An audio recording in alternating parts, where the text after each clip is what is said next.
ఈ రోజే డౌన్లోడ్ చేయండి. మీ ఫేవరెట్ షోస్ చూడండి.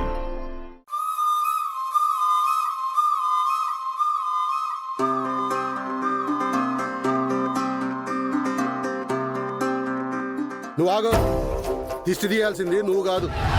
ఇక్కడ దిష్టి తీసే అర్హత ఒక్కరికే ఉంది. ఎవరికి మావయ్య? ఈ మనోహరికి. మళ్ళీ పుట్టిన నీ స్నేహితురాలు అరుంధతికి దిష్టి తీసి హారతిచ్చి స్వాగతం పలు.